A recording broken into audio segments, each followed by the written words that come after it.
اتنی وحشت ہے کہ سب سے ڈر لگتا ہے، اتنی وحشت ہے کہ سب سے ڈر لگتا ہے، کیا معلوم کہ نکلے کس انسان میں کون. اور ایسے میں جب ہم خود بھاگنا چاہتے ہیں، ان حالات میں آئے پاکستان میں کون. شام بخیر اور دا بلیک ہول میں آپ سب کو خوش آمدید. ان حالات تک اس ملک کو پہنچانے میں ایک بہت بڑا کردار جو ہے وہ شدت پسندی کا ہے، جو آج ہماری گفتگو کا موضوع ہے. وہی شدت پسندی جس نے ہمیں تقسیم کر دیا ہے، جس کے ہاتھوں کوئی بھی یہاں تک کہ عبادت گاہیں تک محفوظ نہیں ہیں، جس نے ہم سب کو خوف کی فصیلوں میں قید کر رکھا ہے، جس نے یہاں خون کی ندیاں بہائی ہیں، جس نے منبر و محراب کو آلودہ کیا ہے، جس نے سماج کا تشخص اور دین کا چہرہ داغدار کیا ہے، اور جس نے ہمیں اقوام عالم میں رسوا کیا ہے وغیرہ. اس شدت پسندی، اس انتہا پسندی کی کیا وجوہات ہیں؟ کچھ آپ جانتے ہیں، کچھ پہ امید ہے کہ آج گفتگو ہو جائے گی، مگر سب سے اہم سوال یہ کہ کیا اس شدت پسندی سے نجات ممکن ہے؟ اگر ہاں تو کیسے؟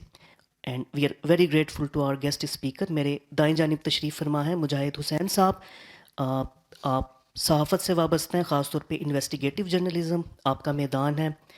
رائٹر ہیں، 8 کتابوں کے آپ مصنف ہیں، جن میں اہم میں 3 کتابوں کے نام آپ کے سامنے رکھتا رہوں. پاکستان کے متنازعہ سیاستدان، دیوالیہ پاکستان، اور شاید سب سے اہم کتاب ہے ان کی پنجابی طالبان. مور اوور آپ جو ہیں درس و تدریس سے بھی وابستہ ہیں، خاص طور پہ نیشنل پولیس اکیڈمی میں آپ کاؤنٹر ٹیررزم پڑھاتے ہیں. نیو یارک میں آپ CTC that is combating terrorism centre کے ساتھ آپ نے اپنی خدمات جو دی ہیں بطور consultant for 6 years on militant publications in South Asia. آپ لوگوں کی آمد کا شکریہ.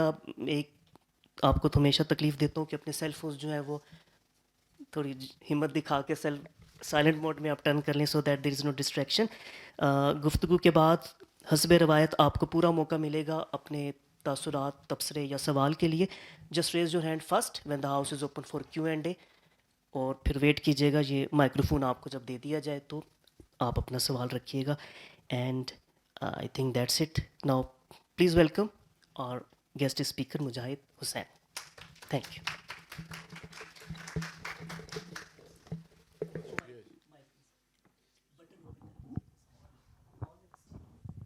ہلو. ہاں ٹھیک ہے، بہت شکریہ جی. میں جتنا میرا تعارف کرایا گیا، میں ایک رپورٹر ہوں، جرنلسٹ ہوں، اور گزشتہ 25-26 سال سے جرنلزم کر رہا ہوں. اور اتفاق سے جب میں نے شروع کیا تو اس وقت فرقہ وارانہ جنگ لاہور میں یا پورے پنجاب میں، پاکستان میں بہت عروج پر تھی، ارلی 90s میں.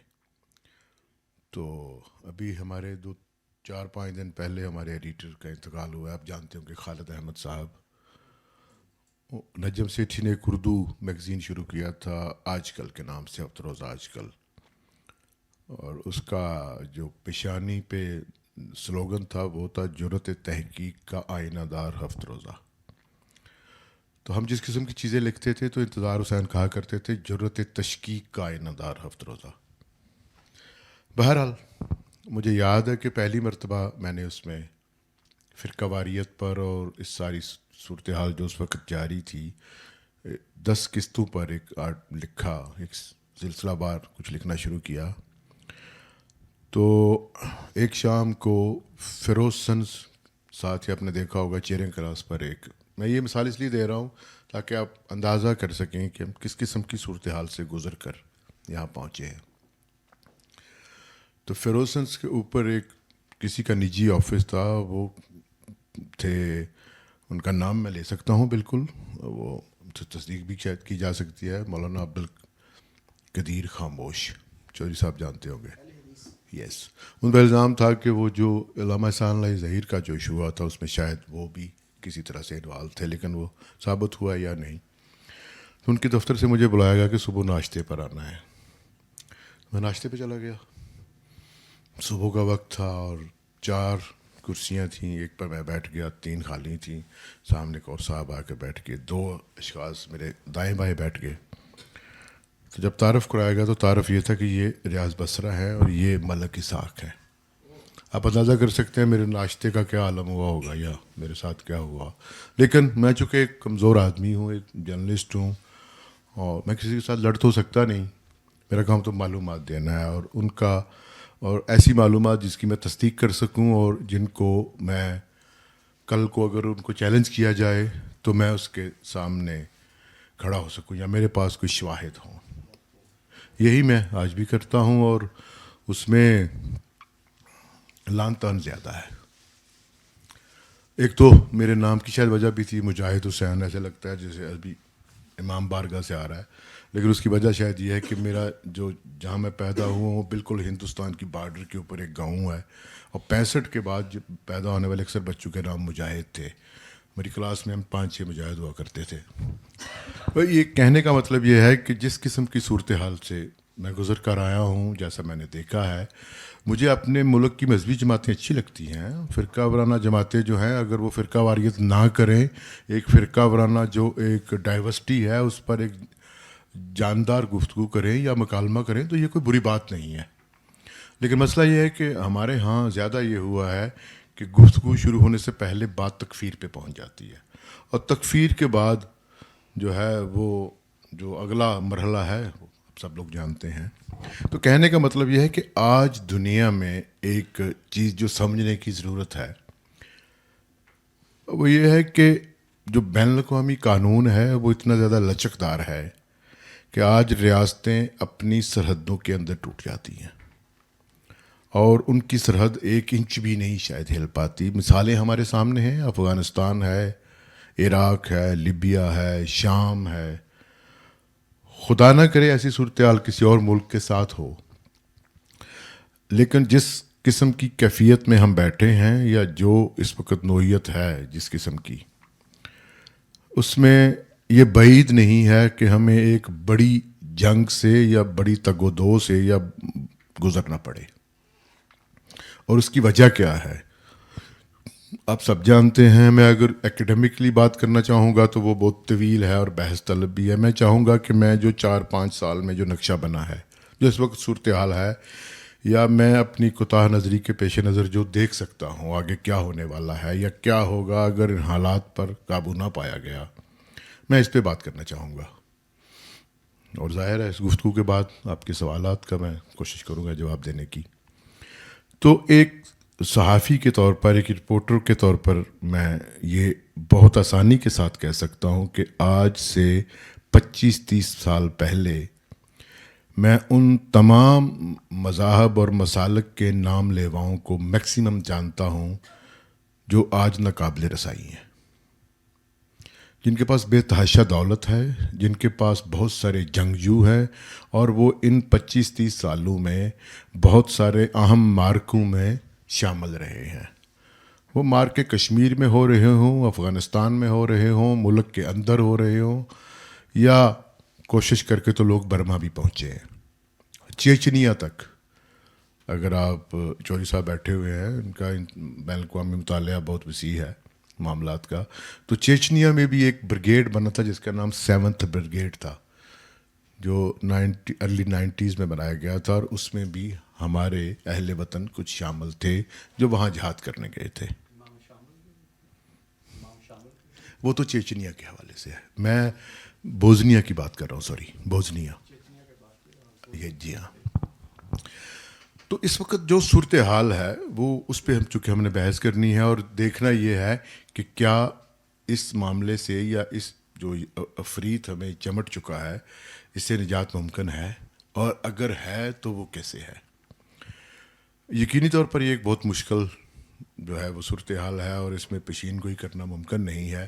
لیکن ہم ان تمام سٹیک ہولڈرز یا ان لوگوں کو یا بحیثیت مجموعی سوسائٹی کے ہم بہت سے سیگمنٹس کو دیکھ سکتے ہیں کہ جن میں کیا ایسا ارتعاش پیدا ہو سکتا ہے جو اس قسم کی شدت پسندی, فرقہ واریت, اور جو لنچنگ ہو رہی ہے آپ کے سامنے. آپ سب جانتے ہیں کہ سیالکوٹ میں سری لنکن ورکر کے ساتھ کیا ہوا, ابھی یہ چانڈیو ایک نوجوان ہے سندھ میں, اس کے ساتھ کیا ہوا, اور حتیٰ کہ اس کا جو آدمی کریڈٹ لے رہے تھے اس چیز کا اور ہار پہنے ہوئے تو شیوننگ اسکالر بھی ہیں. جن نے کریڈٹ لیا کہ جن نے بہت پذیرائی کروائی اور جن کا بہت استقبال ہوا. اس کے بعد ہم دیکھتے ہیں کہ ہمارے جو تحقیقاتی ادارے ہیں، ہمارے جو تفتیشی ادارے ہیں، ہمارے جو قانون نافذ کرنے والے ادارے ہیں، کیا ان کے ہاں اتنی اہلیت ہے کہ وہ اس چیز کو پہلے سمجھ سکیں، پھر اس کو غیر جانبدارانہ طور پر اس کا خاتمہ کر سکیں، اور اس کے بعد کوئی ایسی صورتحال پیدا ہو کہ ایک مجموعی آگاہی اس قسم کی آئے کہ ہم دوبارہ اس قسم کی چیز نہ دیکھیں. جہاں تک تعلق ہے پبلیکیشن کا، میں بتانا یہ چاہتا ہوں کہ سب سے اہم بات یہ ہے کہ جو لوگ مذہبی طور پر فرقہ واریت اور شدت پسندی کی طرف مائل ہیں، ان کے ہاں سب سے اہم رول پبلیکیشنز کا ہے. وہ آگاہ ہیں. میں اور آپ ہم آگاہ نہیں ہیں. میں بڑے وثوق کے ساتھ کہہ سکتا ہوں کہ شاید اس حال میں کوئی بھی ایسا شخص نہ ہو جس نے تازہ الحرمین پڑھ رکھا ہو، جس نے جو ہے وہ الاساتذہ پڑھا ہو، جس نے حتیٰ کہ اکاز پڑھا ہو. شاید میں پہلی بار نام لے رہا ہوں گا، آپ لکھ سکتے ہیں اور آپ جا کر اس کو براؤز کر سکتے ہیں. EEQAZ اکاز.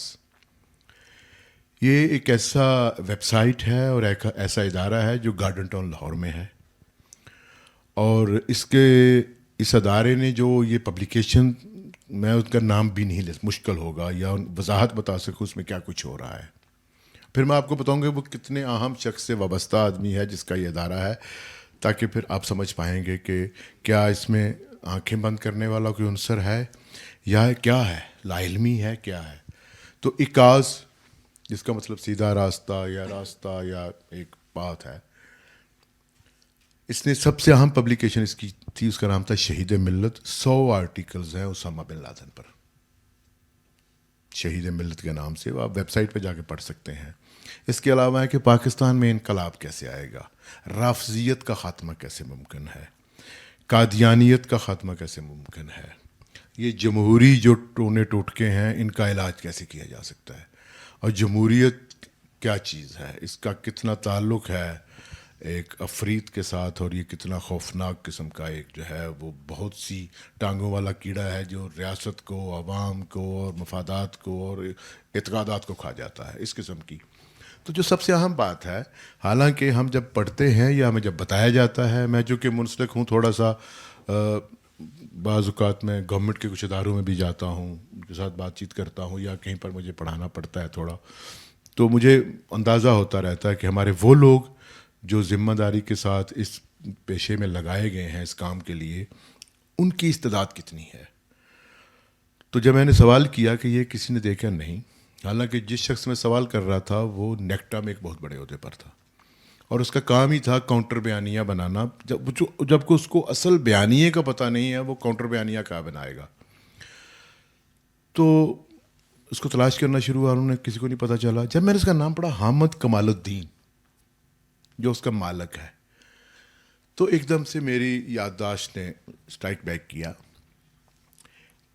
کہ لشکر طیبہ کے حافظ سعید صاحب کا نام سعید کمال الدین ہے.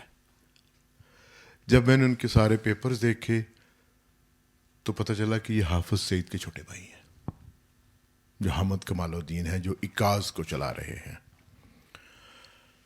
اسی طرح کی آپ کو وہ پبلیکیشن آپ دیکھ بھی نہیں پاتے، جو پبلیکیشنز لوگوں کو پوری طرح سے تیار کر رہی ہیں کہ انہوں نے اپنے سے متخالف فرقے، اپنے سے مخالف نقطہ نظر اور دیگر حتیٰ کہ اعلیٰ ریاستی عہدیداروں کو کس طرح راہ راست پر لانا ہے. اس سے زیادہ سخت لفظ میرے پاس نہیں ہے. تو کیا ایسی صورت میں ہمیں حیران نہیں ہونا چاہیے کہ گورنر کو دن دہاڑے مار دیا گیا اور اس کی پارٹی تک اس بات پہ راضی نہیں تھی کہ اس کا جنازہ پڑھا جائے.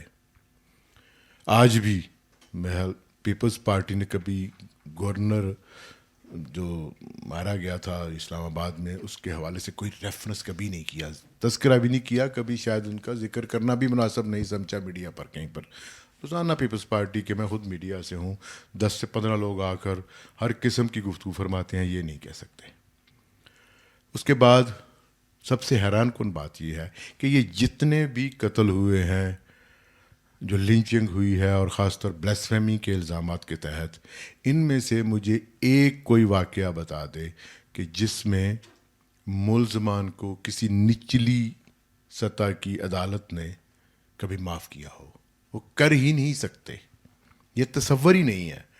یہ ہمارے نظام عدل پر اور خاص طور پر ہمارے انتہائی جو جری قسم کے جج صاحبان ہیں ان کے لیے یہ ایک بہت بڑی بات ہے کہ کوئی بھی، آپ نے دیکھا ہوگا ابھی سابق جو فائز عیسیٰ تھے ان کا جو ایک ڈیسیژن تھا احمدیوں کے کیس کے حوالے سے، تو کیا بنا، اور وہ بھی قانون کے بالکل عین مطابق تھا وہ ڈیسیژن، جس پر سپریم کورٹ کے اندر سے کوئی اختلاف رائے نہیں آیا. لیکن باہر بیٹھے ہوئے لوگوں نے جو قاضی صاحب کے ساتھ کیا، تو اس کا مطلب یہ ہے کہ آپ کے ہاں اب یہ گنجائش موجود نہیں ہے کہ کسی سطح پر بیٹھا ہوا کوئی شخص یہ برداشت کر سکے یا یہ گنجائش دے کہ آپ کا مختلف نقطہ نظر ہے تو آپ اپنے نقطہ نظر کے مطابق کچھ کر سکتے ہیں. مثال کے طور پر مجھے یاد ہے میں نے سب سے پہلا کیس جو رپورٹ کیا فرائیڈے ٹائم میں، وہ 1995 میں ایک رحمت مسیح سلامت مسیح توہین مذہب کیس تھا. گجراوالا میں ایک گاؤں تھا. تو حسب ضابطہ سیشن کورٹس نے اس کو سزائے موت دی، دونوں کو، بچے تھے. تو جب وہ سپریم کورٹ میں آیا تو سپریم کورٹ میں جو وکلا حضرات تھے ان کی بھی بہت اہم قسم کی جو ساخت ہے وہ میں بتانا چاہوں گا. ایک طرف تو ظاہر آسمہ جہانگیر تھی، عابد حسن منٹو صاحب تھے، دوسری طرف رشید مرتضیٰ قریشی صاحب تھے. آپ میں سے شاید بہت کم لوگوں نے نام سنا ہوگا. اور ایک ہمارے چیف جسٹس بھی رہ چکے ہیں خواجہ شریف صاحب پنجاب کے، وہ بھی تھے. اسی طرح احمد اویس صاحب بھی معاونت میں تھے جو ابھی ہمارے اٹارنی جنرل تھے. تو جب فیصلے کی گھڑی قریب آئی تو باہر مال روڈ پر بہت سے لوگوں کو مارا جا چکا تھا، یعنی تشدد کیا جا چکا تھا. کسی کو کسی کی رنگ کی بنیاد پر، کسی کو روک کر کلمہ سناؤ. حتیٰ کہ ایک بہت مشہور شخص تھے جو بیٹھتے تھے، نثار صاحب ان کا نام تھا، پاک ٹی ہاؤس میں گفتگو کرتے تھے. ان سے کہا گیا کلمہ سناؤ، اس نے کہا جی مجھے پورا نہیں آتا، اس کو مارا گیا وہاں پر. یہ باہر کے معاملات تھے. جب فیصلہ ہوا اور فیصلے سے باہر ملزمان باہر نکلے ہیں تو ایک ملزم کو وہیں پر قتل کر دیا گیا تھا باہر کے ہجوم نے. تو جب فیصلہ کس بنیاد پر آ کر وہ ہار گئے، جو مدعی پارٹی تھی جن کا تھا کہ یہ توہین رسالت ہوئی ہے، انہوں نے کہا جی میں نماز پڑھ رہا تھا، مسجد کی دیوار کے باہر مجھے اینٹ کے چھوٹے ٹکڑے سے بلیسفیمیس جملے لکھنے کی آواز آئی. ظاہر دیوار 7-8 فٹ تھی. تو انہوں نے کہا جی آواز سے کیسا اندازہ؟ اس نے کہا جی اس قسم کی. پھر انہوں نے آواز نکالی کس قسم کی آواز تھی، جسے پتہ ہوا کہ یہ متبرک ہستیوں کو گالیاں دے رہا ہے. یہ یہاں سے سلسلہ شروع ہوا تھا. اور بدقسمتی سے اس وقت یہ رپورٹ ہو سکتی تھی چیزیں، آج نہیں ہو سکتی. آج میڈیا میں بلیسفیمی کے حوالے سے آپ کچھ رپورٹ نہیں کر سکتے. آج سے 5 ماہ پہلے مجھے ایف آئی اے کی وہ رپورٹ ملی، آپ کی نظر سے بھی گزری ہوگی. بعد میں احمد نورانی نے فیکٹ فوکس کے نام سے اس کو شائع کیا ہے امریکہ میں بیٹھے ہوئے. اور ایف آئی اے کی اس رپورٹ کا نام ہے بلیسفیمی بزنس. ہمارے ملک کے ایک انتہائی اہم مولوی صاحب جو ہر حکومت میں مشیر بھی ہوتے ہیں، علماء کونسل کے، ان کے ایک بھائی جو اس کے مدعی ہیں، اور اس کے ساتھ کچھ وکیل صاحب ہیں جو یہ پنڈی میں ہیں، جو یہ کام کرتے ہیں کہ ان کا ایک باقاعدہ گروپ ہے جو واٹس ایپ پر ایک گروپ بناتے ہیں مذہبی بحث کا. ہمارے نوجوان لڑکے یا دیگر لوگ جن کو جذباتی طور پر معلومات کم ہیں وہ اس گروپ کا حصہ بن جاتے ہیں. جیسے وہ اس گروپ کا حصہ بنتے ہیں تو ایک رات ان کو اچانک ایک میسج ملتا ہے جو بہت بلیسفیمیس ہوتا ہے. وہ دیکھتے ہیں کہ یہ اس گروپ میں کیا ہو رہا ہے. ظاہر ہے وہ اپنے جذبہ ایمانی یا احتیاط یا کسی بھی احساس کے تحت جب وہ ایڈمن سے رابطہ کرتے ہیں اور کہتے ہیں کہ یہ کیا ہو رہا ہے، تو وہ کہتے ہیں مجھے نہیں پتا، مجھے آپ بھیج سکتے ہو. تو وہ شخص اپنے ہی ٹیلی فون، اپنے موبائل سے اسکرین شاٹ بنا کے جب واپس بھیجتا ہے تو جس کو واپس بھیجا گیا ہو اپنا موبائل بند کر دیتے ہیں، وہ اسکرین شاٹ کو سنبھال لیتے ہیں. اگلے دن صبح وہ ایف آئی اے پہنچتے ہیں کہ یہ فلاں شخص کا یہ نمبر ہے اور اس نے یہ کیا ہے. 416 بچے صرف پنجاب میں قید ہیں اس وقت. پچھلے دنوں ان کے لواحقین نے نیشنل پریس کلب میں پریس کانفرنس کرنے کی کوشش کی، ان کی پریس کانفرنس کو روک دیا گیا. اور ان میں یہ بچے کون ہیں؟ ان میں کوئی ایسا نہیں ہے جس کی عمر 40 سال سے زیادہ ہو. یہ یونیورسٹیوں کے، کالجوں کے، یا کسی جاب کرنے والے ہیں کسی دفتر میں. یہ وہ بچے ہیں جن پر 295C کے تحت پرچہ ہو چکا ہے، اور ان کے لواحقین کی 2 بڑی ٹولیاں ہر منگل کو آپ کا جو کوٹ لکھپت جیل ہے اس کی صبح 9 بجے والدین پتہ نہیں کہاں کہاں سے وہ پہنچتے ہیں، ان بچوں سے ملاقات کرتے ہیں کہ یہ جوڈیشل پر ہیں سب لوگ. اتنی ہی تعداد جو ہے وہ اڈیالہ جیل میں ہے. اور میں نے ان لوگوں کے انٹرویوز کیے. میں نے بہت بڑے یہاں موقر اخبارات کے جو ہیں ان کے ساتھ میں نے رابطہ کیا اور کہا کہ میں اس رپورٹ کو میں چھاپنا چاہتا ہوں. کسی نے نہیں چھاپی. ٹی وی پر تو سوچ ہی نہیں سکتے نا کہ اس کو کوئی دکھائے گا. کسی اخبار میں نہیں چھاپی، اچھا کہ انگریزی اخبار نہیں چھاپی. ہود بھائی صاحب یہاں ہوتے ہیں، وہ گواہ ہیں. میں ان کے پاس یہاں آیا تھا. میں نے کہا ہود بھائی صاحب یہ ساری چیزیں ہیں، اس پہ کچھ ہونا چاہیے. میں نے کہا یا میں گارڈین کو بھیجتا ہوں. گارڈین سے بھی جواب نیگیٹو آیا. آپ پوچھ لیجیے گا، آپ کا رابطہ ہوتا ہے. پھر میں نے ہندوستان کے ایک اخبار کو بھیجا جو اردو میں ہے، تو اس نے اس کو شائع کیا جس کا عنوان تھا اذیت پرستی کا موسم. تو کوئی ایک شخص بھی اس کے لیے آواز اٹھانے کو تیار نہیں ہے کہ یہ بچے جو ان میں سے 5 مر چکے ہیں.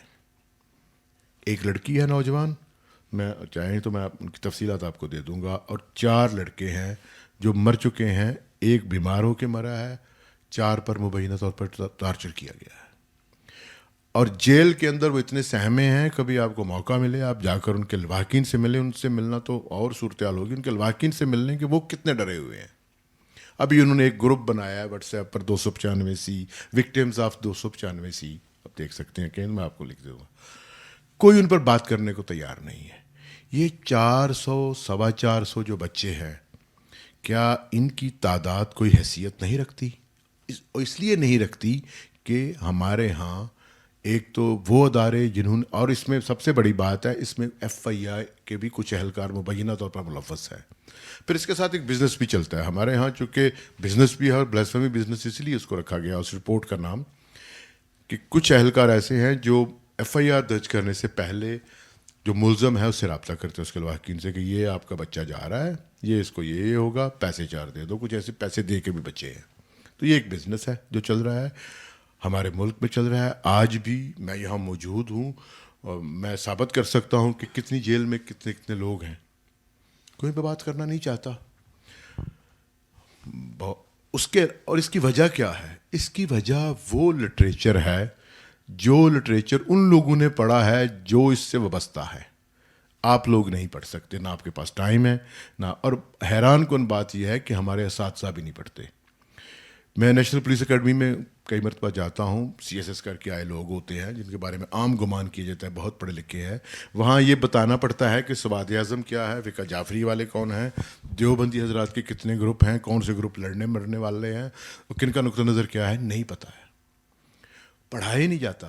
آپ حیران ہوں گے کہ جو سب سے مجھے اذیت ناک صورتحال تھی، گو کہ ساری داستان میں اپنے تجربات بھی بیان کرتا جا رہا ہوں، پتہ نہیں اس کا کیا نتیجہ نکلے گا. میں نے 3.7 ملین پیجز اکٹھے کیے تھے پاکستان میں 10 سالوں میں سٹرگل کر کے کہ پاکستان کے جو فرقہ پرست و جہادی رسائل ہیں وہ کیا لکھتے ہیں. میں بہت بڑے ادارے کے پاس لے کر گیا کہ یہ کوائف ہیں، یہ سارے اعداد و شمار ہیں، ان کو رکھیں، ان سے فائدہ ہوگا. آپ ایکشن پلان چلا رہے ہیں، آپ ضرب عضب چلا رہے ہیں، اور آگے پتہ نہیں کون کون سی ضرب چلا رہے ہیں. تو آپ کو پتہ چل جائے گا کہ کیا روٹس کیا ہیں، ٹریننگ کیسے ہوتی ہے، بھرتی کیسے ہوتی ہے، مقصد کیا ہے، یہ لوگ کون ہیں. کسی کو کوئی ضرورت نہیں ہے. تو اس لیے خاموشی کے ساتھ ایک مذبحانہ بنا رہے ہیں اس ملک کو ہم. وہ اس لیے بنا رہے ہیں کہ اس کے بارے میں کوئی آواز اٹھانے والا نہیں ہے. لٹریچر نہیں ہے آپ کے ہاں. مجھے ایک رسالہ، آپ تو یہ کہتے ہیں، میں ایک سادہ سا سوال کرتا ہوں کہ مجھے 10 لوگوں کی ایک لسٹ بنا دیں قومی سطح پر جن کو ہم کہہ سکیں کہ یہ روشن خیال یا سیکولر لوگ ہیں. 2 کے بعد آپ کے نام ختم ہو جائیں گے. تیسرا نام نہیں ملے گا، چوتھا نام نہیں ملے گا. جہاں ہلکا رباب ذوق میں اس بات پہ جھگڑا ہوتا ہے کہ شیعہ کو ووٹ دینا یا سنی کو نہیں دینا، یہ وہ لوگ ہیں جو ہمارا لٹریچر ہمارے لیے لکھتے ہیں، افسانے لکھتے ہیں. باقاعدہ جھگڑا ہوا تھا لاہور میں اس بات پر، مقدمہ ہوا تھا. اور پھر ایک دن بدقسمتی یہ ہوئی کہ ایک بہت اچھا شاعر شراز راج نام اس کا ملک سے باہر ہے، وہ سیکٹری ہلکار باب ضاؤ کے لیے کھڑا ہو گیا. تو کمپین چلائی گئی کہ یہ کرسچن ہے، اس کو ووٹ نہیں دینا. اور کمپین چلانے والے بڑے بڑے افسانہ نگار، بڑے بڑے دانشور اور بہت بہت بڑے لوگ شامل تھے. پوری چیزیں موجود ہیں وہاں پر. یہ جو ہے یہ گنجائش رکھیں یا یہ سوچنے کی کوشش کریں کہ یہاں پر کسی دوسرے نقطہ نظر کو برداشت کیا جائے گا، یہ ایک مشکل بات ہے. لیکن اس کا حل ہے، مشکل ہے، تکلیف دہ ہے، اور شاید ہو سکتا ہے کہ اس کے لیے آپ کو صعوبتیں بھی برداشت کرنی پڑیں. اس کا حل کیا ہے؟ اس کا حل یہ ہے کہ سب سے پہلے تو ہمیں سلیبس چینج کرنا پڑے گا.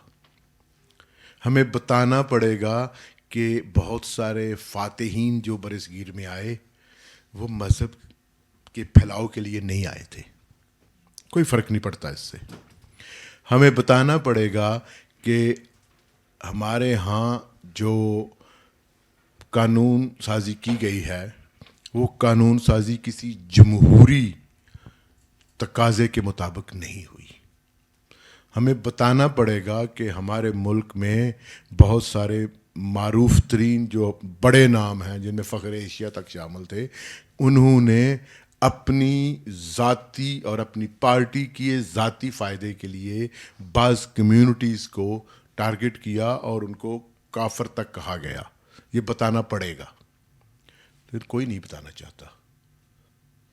یہ بھی بتانا پڑے گا ہمیں کہ ہمارے اس ملک میں آج جب تقرریاں ہوتی ہیں تو اس وقت جو پرائم منسٹر بیٹھے ہیں، ہی واز اے سی ایم پنجاب، تو سید کلب عباس کو آئی جی کا نوٹ بنا کر واپس لینا پڑا کیونکہ ملک اسحاق نے فون کیا تھا کہ میاں صاحب ماڈل ٹاؤن پہ حملہ ہوگا. نہیں بنایا اس کو. ملک اسحاق نہیں ہے تو میاں صاحب موجود ہیں، پرائم منسٹر ہیں، کلب عباس بھی موجود ہے ریٹائرمنٹ کے بعد. اس کو آئی جی کا نوٹیفکیشن جاری کر کے واپس لے لیا گیا تھا کیونکہ اس کا نام اس قسم کا تھا کہ جو ان کے مخالف لوگوں کو شاید پسند نہیں تھا کہ یہ پتہ، حالانکہ اس کو شاید جانتے نہیں ہوں گے. اور یہ اتنی دھند ہے اس حوالے سے کہ آپ کو میں 2 مثالیں دینا چاہتا ہوں. ایک گورنمنٹ پنجاب کے سیکرٹری تھے اسامہ معود، اور بالکل ایک نارمل پڑھا لکھا آدمی تھا، کسی مذہبی جماعت کے ساتھ کوئی تعلق نہیں تھا. اس کو انارکلی میں قتل کر دیا گیا صرف اس لیے اس کے نام کی وجہ سے، اس کے بارش ہونے کی وجہ سے. اسی طرح ایک بالکل غیر شیعہ آدمی جو بہت اچھی نعت لکھتا تھا، ڈاکٹر آفتاب نقوی، لاہور کا رہنے والا، اس کو قتل کیا گیا. اور جب قاتل پکڑا گیا تو اس نے کہا یہ تو شیعہ کو مارا میں نے، آفتاب نقوی کو. اور یہی معاملہ نہیں ہے. میں آپ کو بتاؤں کہ اب آپ کے سماج میں بہت سارے نام ایسے آ گئے ہیں جن ناموں کی تاریخی وضاحت اور کچھ نہیں سوائے فرقہ واریت کے. میں نام نہیں لینا چاہتا، میں 2-4 دن زندہ رہنا چاہتا ہوں مزید. وہ نام اب آپ کی سوسائٹی میں ملتے ہیں. اب آپ کے ہاں یہ آسانی سے دیکھا جا سکتا ہے کہ کون سا ٹاؤن جو ہے وہ کس مسلک کے ماننے والوں کا ہے. آپ لوگوں کو پہچان سکتے ہیں. اور جیسے ہم جو ہمارے سکھ برادری ہے، جب ہم ان کے بارے میں بات کرتے ہیں تو کہتے ہیں ان کے 5 ککے ہیں، کیس، کینچی، کنگا، یہ وہ، کرپان. ہر وہ آدمی جو کسی فرقے سے منسلک ہے اس کے بھی 5 سے 6 ککے ہیں. اب پتہ چل جاتا ہے کہ یہ کون ہے، اس کی وجہ کیوں پیش آئی ہے. اور سب سے بڑی بات جو ہے میں آپ کو بتاؤں، جو سب سے اہم نیگلیجنس اس ریاست نے کی ہے، ایک تو ہمیں جہاد کا شوق تھا افغانستان میں، وہ ہم نے پورا کر کے دیکھ لیا ہے. جو کچھ ہوا ہے سارے کوائف آپ کے سامنے ہے. کتنے ہزاروں لوگ مارے گئے ہیں، ہماری سیکیورٹی کے کتنے ہزاروں لوگ مارے گئے. آج کیا صورتحال ہے؟ گو کہ ہمارے ہاں قومی سطح پر یہ کوشش کی گئی ہے کہ معلومات پر کمبل ڈال کر ان کو روک لیا جائے، وہ رکتی نہیں ہے. جو کچھ بلوچستان میں ہو رہا ہو یا کے پی میں ہو رہا ہو یا کچے کے علاقے میں ہو رہا ہو، اس کے بارے میں پتہ چل جاتا ہے کہ کیا ہو رہا ہے. پتہ نہیں سوشل میڈیا سے چل جاتا ہے یا عام لوگوں سے پتہ چل جاتا ہے. گو کہ نیشنل میڈیا تو اس بارے میں نہیں بتاتا ہے. تو مسئلہ یہ ہے کہ جب آپ نے جو قومی میڈیا ہے یا جو آپ کے بیانات ہیں ان میں آپ نے وہی کیا ہے جو بھٹو صاحب نے کیا تھا کہ انہوں نے نیشنلائز کر لیا تھا صنعتوں کو، ہم نے جھوٹ کو نیشنلائز کر لیا ہے، قومیہ لیا ہے اپنے سلیبس میں، اپنی تاریخ میں، اور ہر جگہ پر ہم نے نیشنلائزیشن کی ہے اس جھوٹ کی، کہ شاید جھوٹ بول کر، چیزوں کو چھپا کر ہم کوئی مقصد حاصل کر لیں گے، یا لوگوں کو نہیں پتہ چلے گا. لوگوں کو پتہ چل جاتا ہے، لوگوں کو پتہ چل جاتا ہے کہ پارا چنار میں کتنے لوگ مارے گئے ہیں، کتنے علاقے پر کون قابض ہے، کس کس کو بسایا گیا ہے، اور گلگت سرکردو تک کیا صورتحال ہے، یہ پتہ چل جاتا ہے. جب آپ کو پتہ ہے کہ یہ سب کچھ ہو رہا ہے، اور اس پہ تسلیم کر لیا جائے اگر کہ یہ جو کچھ ہو رہا ہے یہ آپ کی مرضی کے برخلاف ہو رہا ہے، تو اس کو بتانے میں کیا حرج ہے؟ اس کو شاید آپ بیان کریں گے، اس کی جزیات بیان کریں گے، اور ان لوگوں کے بارے میں بتائیں گے جو ذمہ دار ہیں، تو ہو سکتا ہے عوامی سطح پر آپ کو زیادہ حمایت ملے. کیونکہ کسی بھی دنیا کے کسی بھی ملک میں ایسی کوئی قوم نہیں پائی جاتی جو ساری تباہ و برباد کرنے پر تلی ہو. لوگوں کی اکثریت پرامن ہے، لوگوں کے کاروبار متاثر ہو رہے ہیں. مجھے خوف آتا ہے اس وقت جب میں حفیظ سینٹر لاہور جاتا ہوں، اور جہاں وہاں پر کوئی 1200 کے قریب دکانیں ہیں کمپیوٹر ٹھیک کرنے والی، جن کا قطعی طور پر کوئی تعلق نہیں کسی عقیدے کی مرمت کے ساتھ. تو جب اس کی دیوار پہ لکھا نظر آتا ہے کہ خبردار یہاں احمدی نہیں آ سکتا، خبردار شیعہ نہیں گھس سکتا، خبردار فلاں نہیں گھس سکتا، تو اس کا مجھے سمجھ نہیں آتی ہے. حالانکہ مجھے پتہ ہے کہ وہ جس آدمی نے باہر لکھا ہوا ہے نہ وہ پورا ٹیکس دیتا ہے، نہ وہ کسی طور پر بھی ایماندار ہے اپنی کسی سودا بازی میں، اور کسی بھی حوالے سے دنیاوی طور پر بھی اس کا یہی حال ہے. لیکن اس نے وہاں لکھا ہوا ہے. کیا یہ ہیٹ مونگرنگ نہیں ہے؟ کتنے مقدمے ہوئے ہیں؟ ہاں میں یہ بتا سکتا ہوں کہ، اور اگر آپ بھی جاننا چاہیں تو جماعت احمدیہ نے 2 والیوم کی کتاب چھاپی ہے جس کا نام ہے FIR. 1984 سے لے کر اب تک جتنی ہزاروں FIR ان کے خلاف ہوئی ہیں، اس کو کمپوز کر کے وہ چھاپ دی ہے. آپ کو پتہ چل جائے گا کہ ان کے خلاف کتنی FIRs ہیں. لیکن کیا کوئی وزارت داخلہ یا کوئی ایسا ادارہ بتا سکتا ہے کہ ان لوگوں کے خلاف کتنی FIRs ہوئی ہیں جنہوں نے دوسرے مسالک کے خلاف نفرت پھیلائی ہے؟ 1276 کتابیں ہیں، اور ان میں سے ایسی کتابیں بھی ہیں جن کے عنوانات میں نہیں پڑھ سکتا آپ کے سامنے یہاں، کہ عنوان سے پتہ چلتا ہے. جیسے ترجمہ کر لیجئے گا، سہم المسموم ایک کتاب ہے، میں ترجمہ نہیں کر سکتا. عام ملتی ہے، ویڈیو ملتی ہے، ہر جگہ ملتی ہے، جا کے لے لیں، آپ کو پتہ چل جائے گا کہ اس میں کیا لکھا ہوا ہے. لیکن چونکہ ماسس نہیں پڑھتے، ہمارے ہاں پڑھنے کا رواج نہیں ہے. ہمارے لوگ شام کو 5000 روپے کی تلی مچھلی کھا لیں گے، 500 روپے کی کتاب لیکن نہیں پڑھنا چاہتے، تو ان کو نہیں پتہ چلے گا، ان کو سوشل میڈیا نہیں بتائے گا، ان کو سلیبس جس قسم کا ہے وہ ہمارے سامنے ہے. جہاں تک تعلق ہے جو ریاستی عہدیدار ہیں یا جو پولیٹیکل پارٹیز ہیں، سیاسی پارٹی شاید اس وقت پاکستان میں کوئی بھی ایسی سیاسی پارٹی وجود نہیں رکھتی جو ریلیجس ہارمنی کے بارے میں ایک لفظ بھی بول سکے. نہیں بول سکتے، نہ وہ کچھ کہہ سکتے ہیں.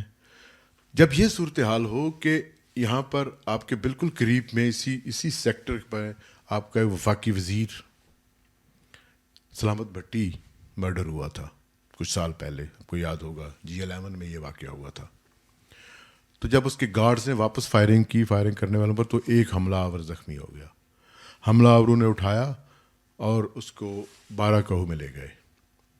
ہماری تفتیش ادھر ادھر گھومتی رہی، لیکن پھر جیو فرانسک ہوئی، کچھ انٹرنیشنل ایجنسیز نے ان کو تعاون کیا، تو پتہ چلا کہ 12 کوہ میں ایک ایسی جگہ ہے جہاں ایک احاطے میں یہ لوگ موجود ہیں، اور یہاں سے وہاں تک وہ زخمی کو لے کر گئے تھے. جب ہماری فورسز نے ان انٹرنیشنل فورسز کے ہمراہ وہاں پر چھاپہ مارا، تو پتہ چلا کہ 4 گاڑیاں برآمد ہوئیں جن میں بارود بھرا ہوا تھا، اور اس آدمی کی قبر بھی وہاں نکلی، وہ جو مر گیا تھا، جو زخمی ہوا تھا ان کا ساتھی.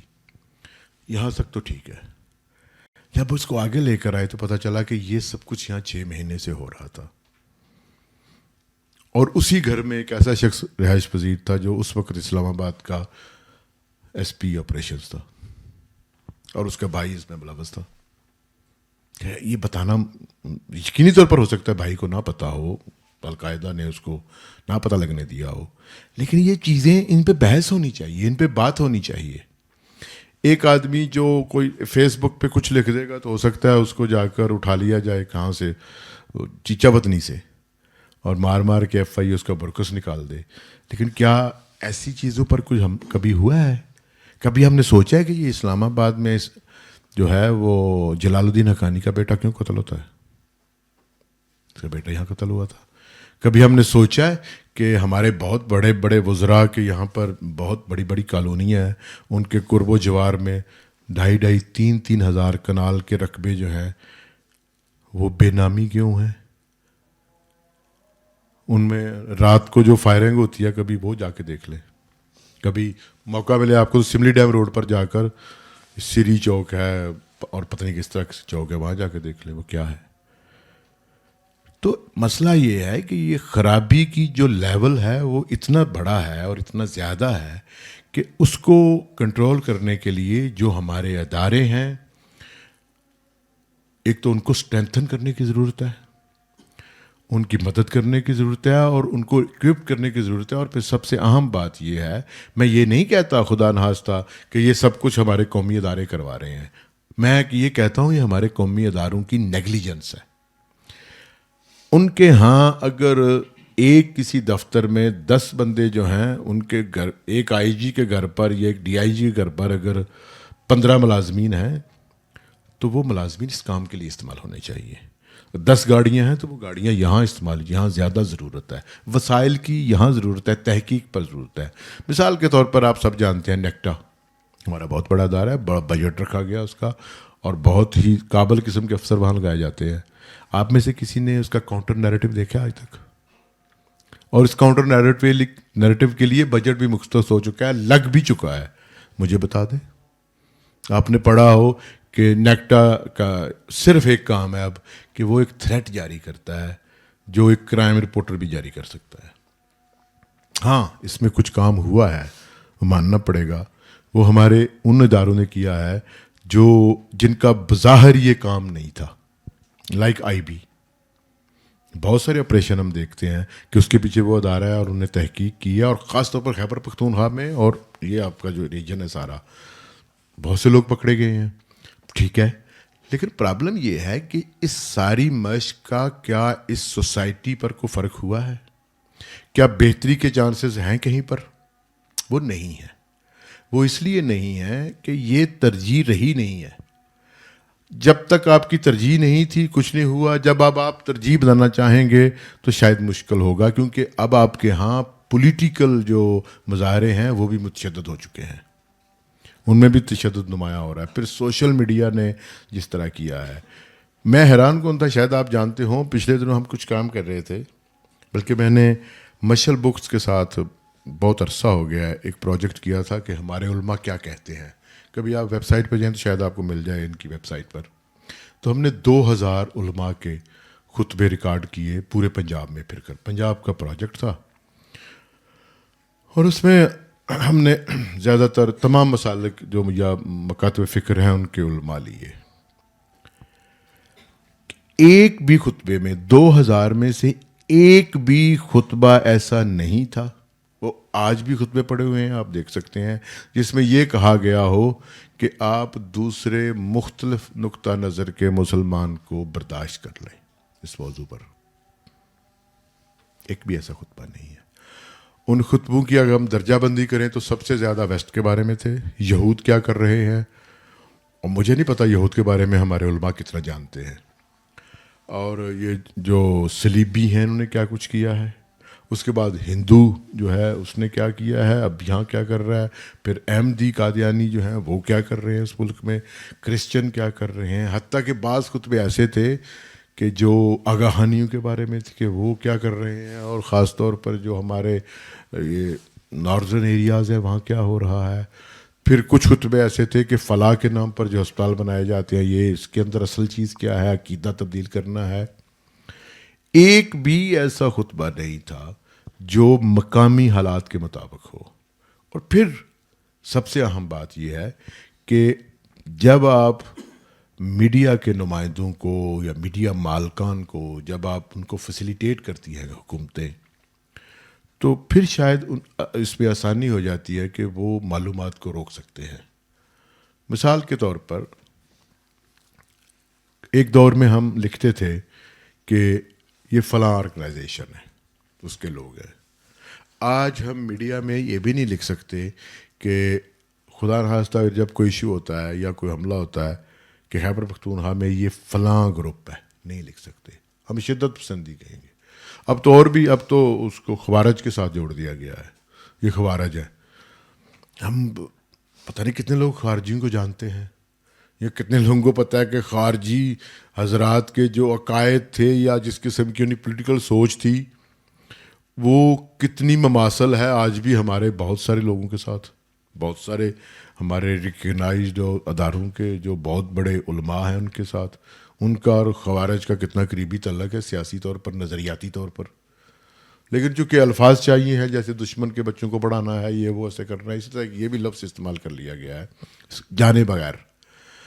آپ کو کوئی ایک کتابچہ نہیں ملے گا کسی ادارے کا، کسی یونیورسٹی کا، جس میں یہ بتایا جاتا ہو کہ یہ بنیادی تعریف کیا ہے.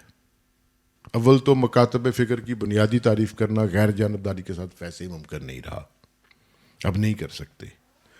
دوسری بات یہ ہے کہ جو ہماری فورسز ہیں، اور خاص طور پر وہ فورسز جن فورسز نے اس سارے عمل کو روکنا ہے، اس کے جو لوگ ہیں ان کو بنیادی معلومات نہیں دی جاتی. پتہ نہیں کس خوف کے تحت نہیں دی جاتی. لیکن میں سمجھتا ہوں جتنا میرا انٹریکشن رہا ہے، لوگ سننا بھی چاہتے ہیں. میرے ساتھ کبھی کسی نے جھگڑا نہیں کیا. میں بعض اوقات سخت بات بھی کرتا ہوں کہ آپ یہ فلاں مسلک کے بارے میں کیوں ایسا بات کر رہے ہیں. لوگ سننا چاہتے ہیں، لیکن بشرط یہ کہ ان کو سنایا جائے اعداد و شمار کے ساتھ، فیکٹ اینڈ فگرز کے ساتھ، تو لوگ سنتے ہیں، لیکن نہیں بتایا جاتا.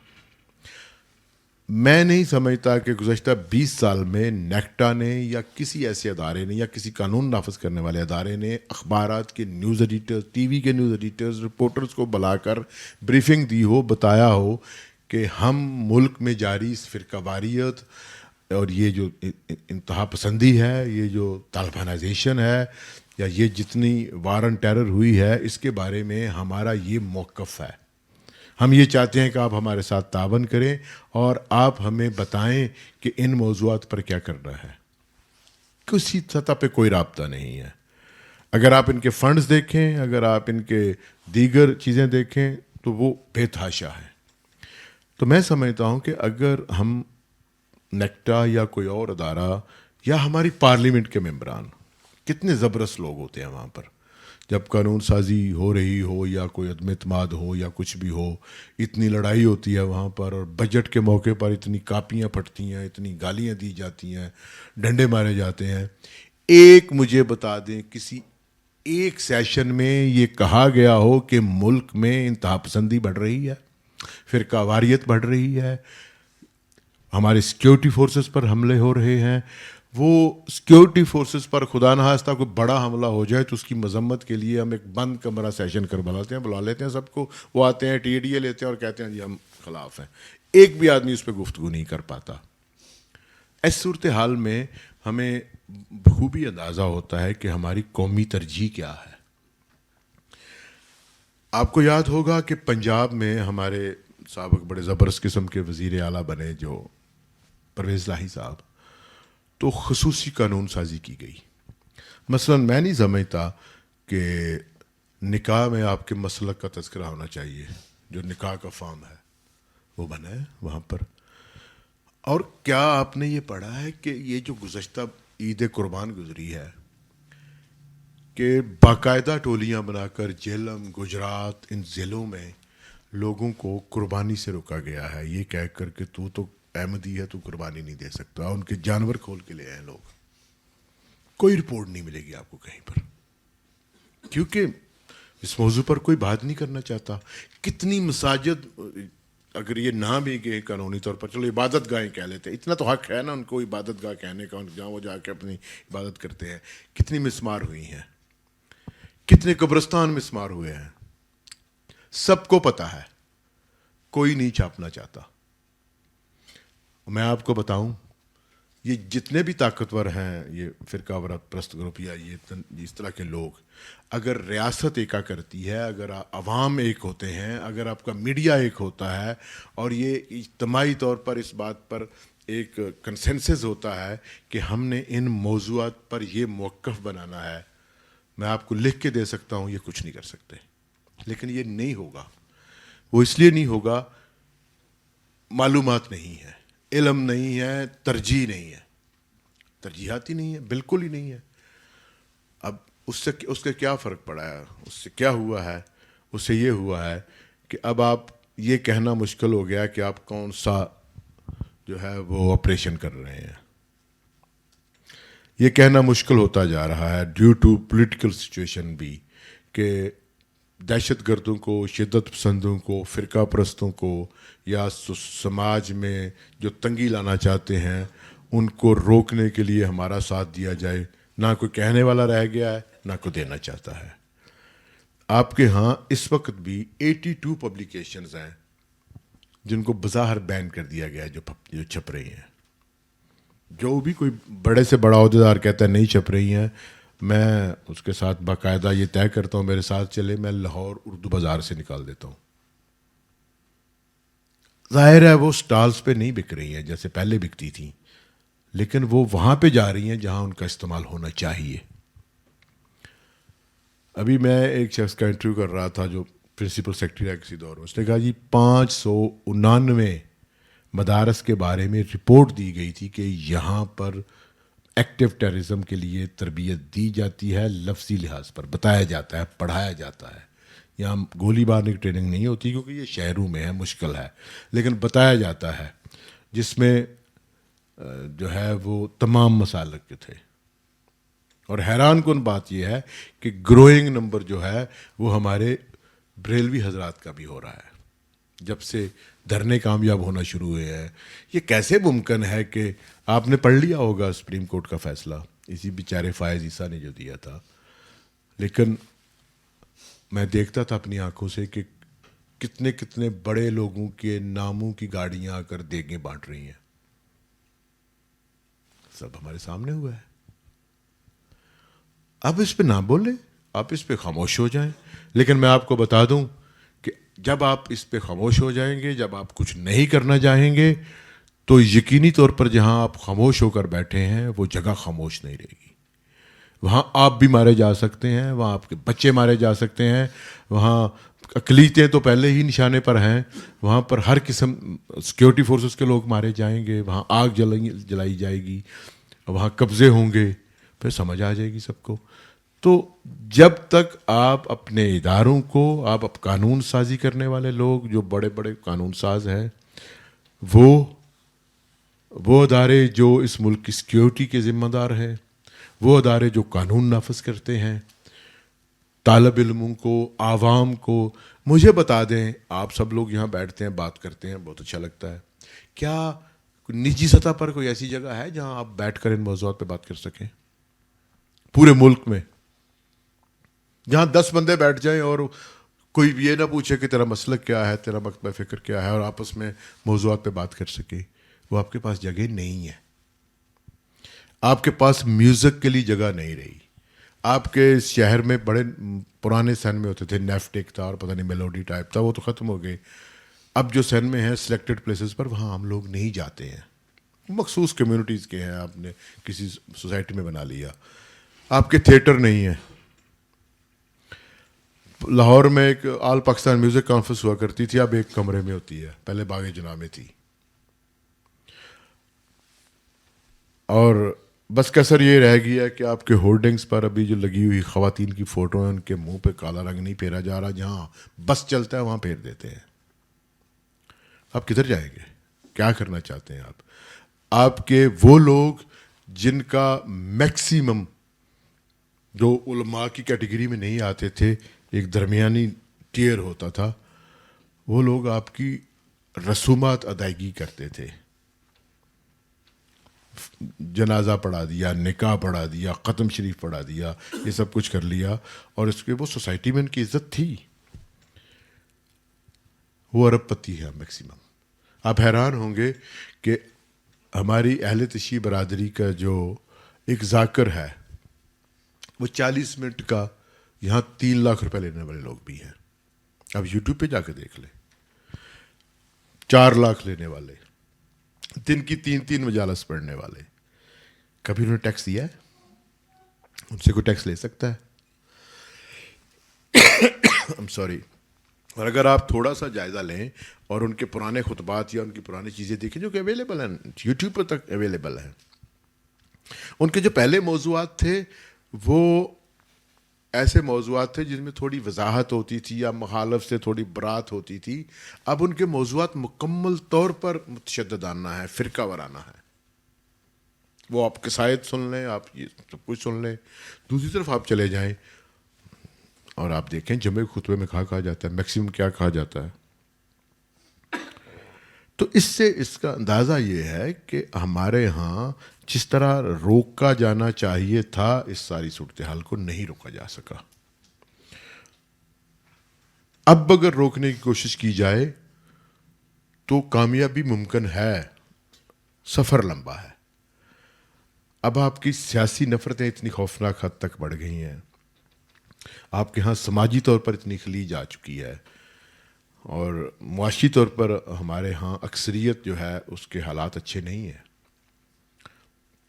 اس صورت میں آپ کس طرح اس ہمارے معاملے کو روک سکیں گے؟ سچی بات ہے مجھے مایوسی ہے.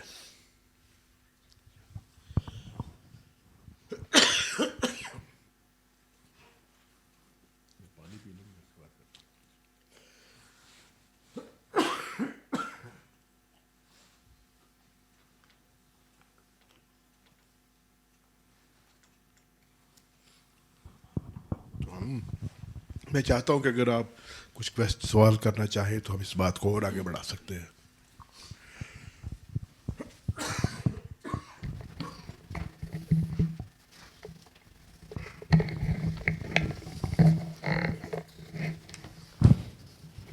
مجاہد صاحب, آپ نے بڑی اسپائن چلنگ باتیں کی.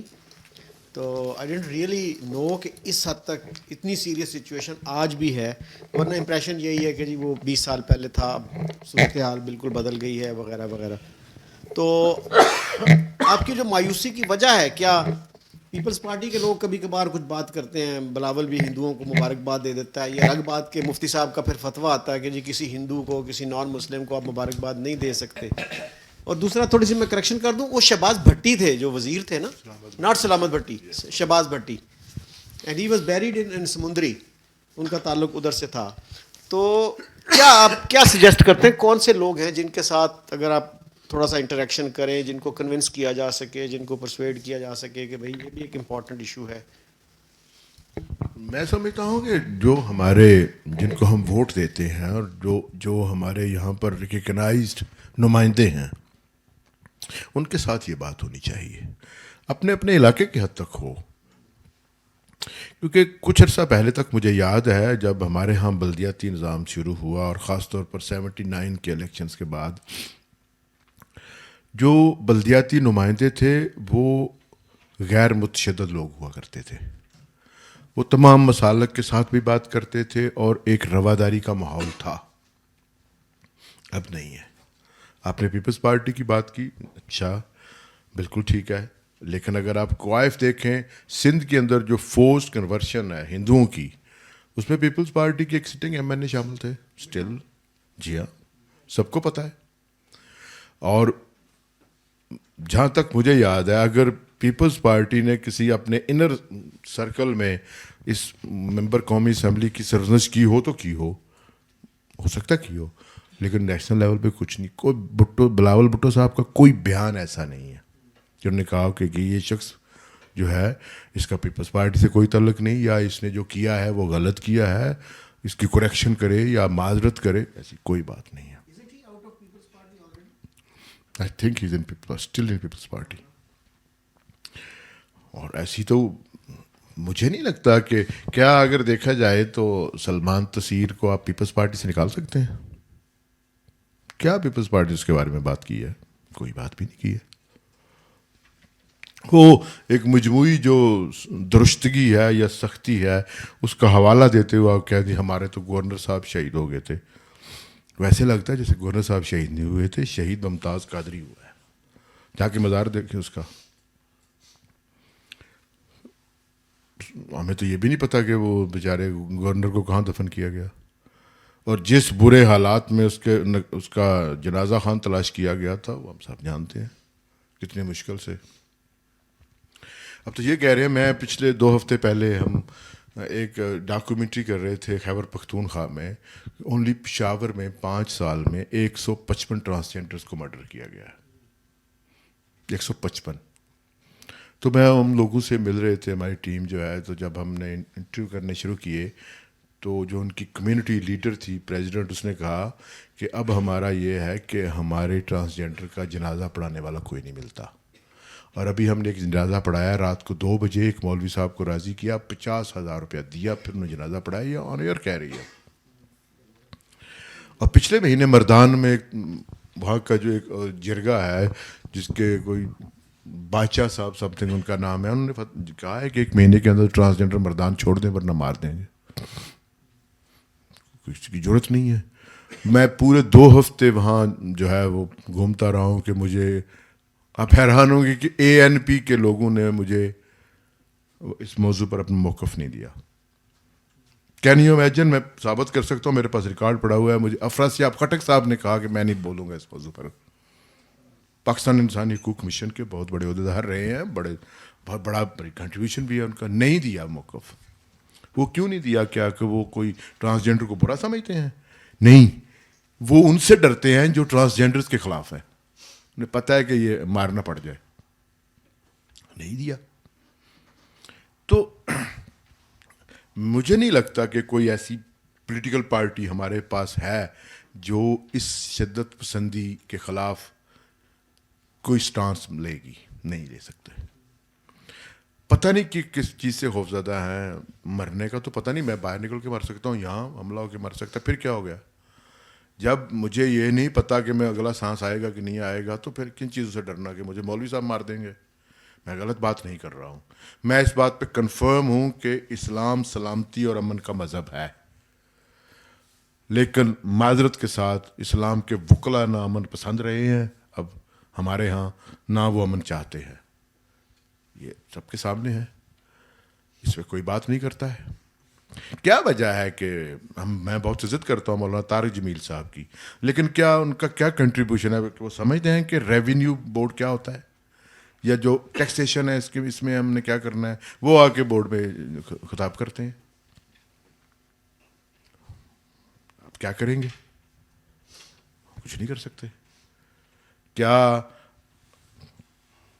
جو ان کا نیشنل یا یونیورسٹی گرانٹس کمیشن ہے یا جو بڑا ادارہ ہے کہ وہ فیض ہود بھائی صاحب کو بلا سکتے ہیں, وہ بات کریں؟ مشکل ہوگا. لیکن وہاں پر جا ہو سکتا ہے زید احمد کو بلا لیا جائے کہ آپ خطبہ دو کہ یہ 1 گولی سے کتنے یہودی مارے جا سکتے ہیں. آپ کیا کریں گے؟ فالو آپ کے سامنے وہ ڈرامہ نویس تھا, وہ تو بعد میں بیچارہ کسی اپنی ذاتی کسی اس کا شکار ہو گیا ہے, کسی غفلت کا. تو وہ ہم سامنے کہتا تھا کہ ان کو مارو, یہ کم ظرف ہوتی ہیں, یہ کم تر ہیں. اپنے ڈرامے میں کہتا تھا. میں ڈرامے ایسے تک لکھتا ہوں. کسی نے اس کے سب سے زیادہ فالوورز ہیں, سب سے زیادہ فالوورز ہیں اس کے. 4-6 لوگ بچے ہوئے ہیں پٹیالہ خاندان کے یا گوالیار خاندان کے. کبھی آپ نے سنا ہے ان کو؟ چاہت فتح علی خان کے زیادہ ہے. تو یہ ایک اجتماعی جو تصور ہے ہمارا, جو اس میں کہیں کجی رہ گئی ہے, یا اس میں کوئی اس قسم کے معاملات آ گئے ہیں کہ ہمیں سمجھ نہیں آ رہی ہے کہ اسی ملک میں, اسی خطے میں, اور اس پیچھے چلے جائیں تو 1400 سال سے ایک بڑا رواداری کا ماحول رہا ہے. مجھے یاد ہے کہ ہمارے گاؤں میں, بارڈر پر گاؤں ہیں, 35 کے قریب گھر ہندوؤں کے تھے, آج 5 گھر ہیں. 30 کو مار کے بھگا دیا گیا وہاں سے.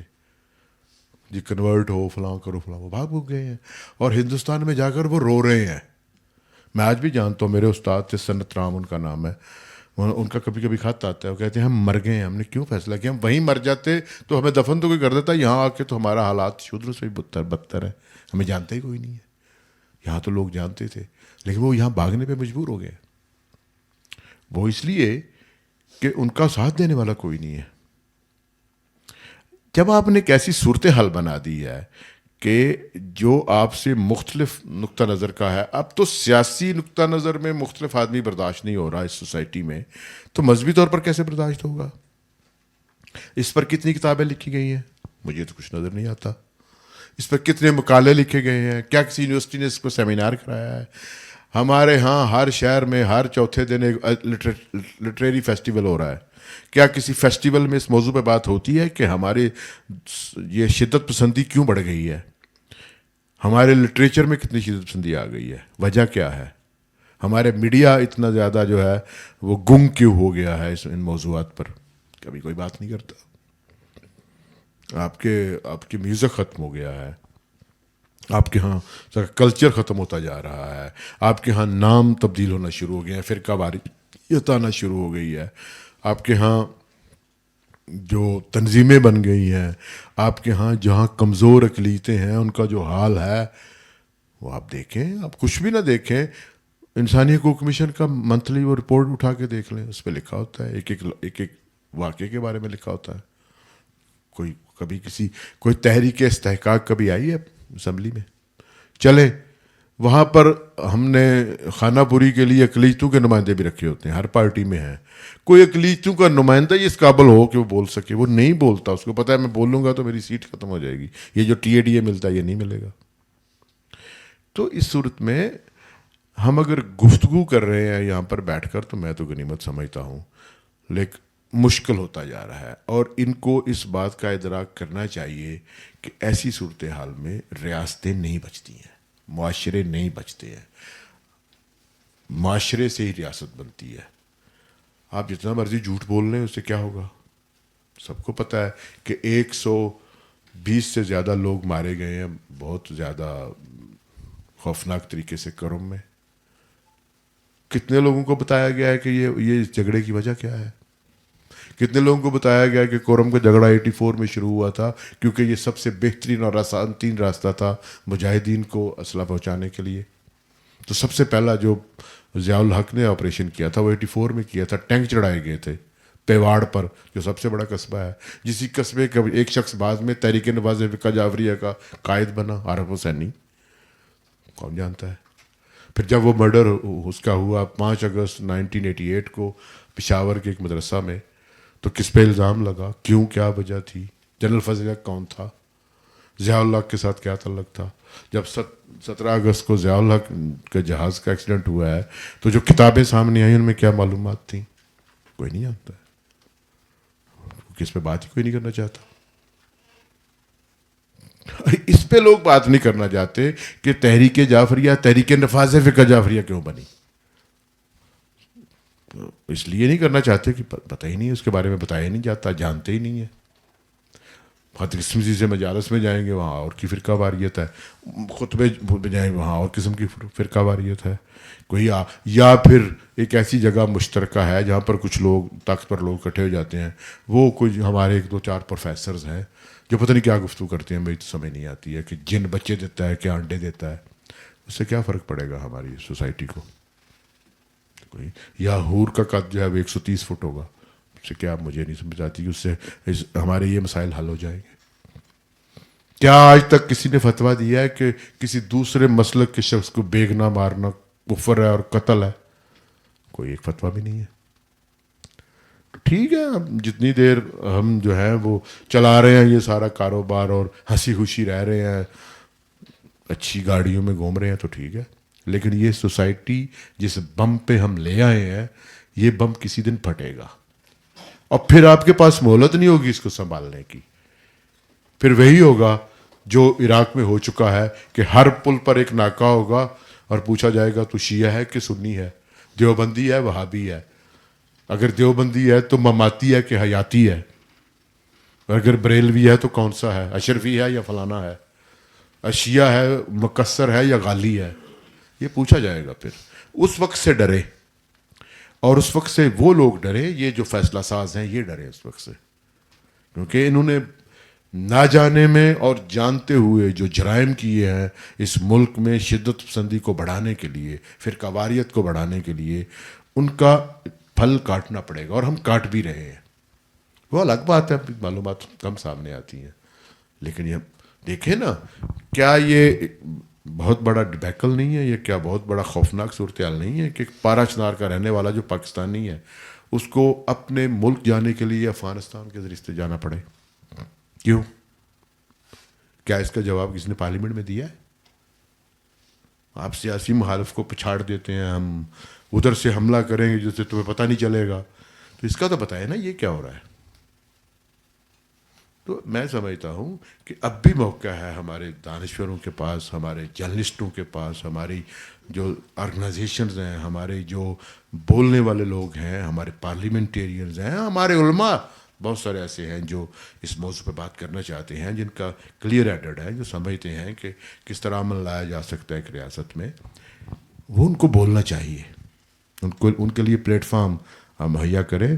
بصورت دیگر بہت تاخیر ہو جائے گی. تو یہی کہنا چاہتا ہوں.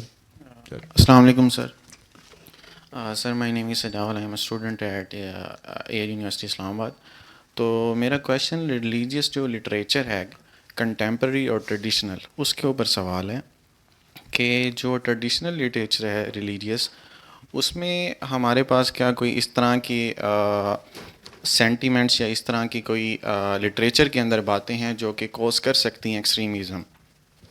اور دوسرا کنٹمپریری لٹریچر جو ابھی پروڈیوس ہو رہا ہے، اس کے اوپر آپ کیا سمجھتی ہیں؟ کیا وہ کوز کر رہا ہے یا ٹریڈیشنل جو ریلیجیس لٹریچر ہے وہ کوز کر رہا ہے؟ دیکھیے دونوں اور کر رہے ہیں. سر ایک لاسٹ کویشچن، دوسرا یہ کہ جب لٹریچر انٹرپریٹیشن ہوتی ہے ایک مدرسے کے اندر، جو کہ استاد کر رہا ہے اور اسٹوڈنٹ سن رہا ہے، تو وہ کس طرح ایک سائیکولوجیکلی اس کو ڈپرائیو بھی کر دیتا ہے اور مارجنلائز بھی کر دیتا ہے with in his own thinking. تو وہ کس طرح ایکسٹریمزم کی طرف اٹریکٹ ہو سکتا ہے؟ تو اس کے اوپر مجھے آپ کا پوائنٹ آف ویو چاہیے. میں سمجھتا ہوں جو اگر ان تینوں سوالوں کو میں ملا لوں تو جو بھی آپ کا مذہبی لٹریچر اس وقت پروڈیوس ہو رہا ہے یا گزشتہ 10 سالوں میں پروڈیوس ہوا ہے، اس میں صلح جوئی کا عنصر غائب ہے، اس میں برداشت کا عنصر غائب ہے. وہ اس لیے غائب ہے کہ جو لوگ اس مٹیریل کو پروڈیوس کرنے والے ہیں ان کی روزی روٹی جو ہے وہ اختلاف میں ہے.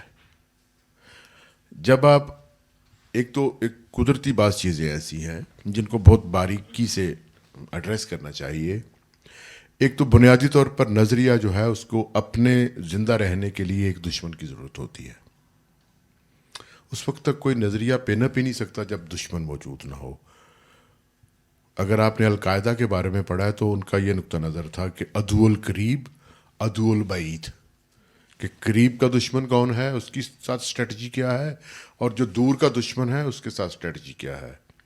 تو ہمارے ہاں جو بدقسمتی سے اس وقت ہم نے جو مرمت کی ہے اپنے نظریات کی، اس میں یہ پورا خیال رکھا گیا ہے اس بات کا کہ ہم نے اپنے مخالف کی مکمل نشاندہی کرنی ہے. اپنی وکالت کرنے سے پہلے مخالف کی نشاندہی ضروری ہے.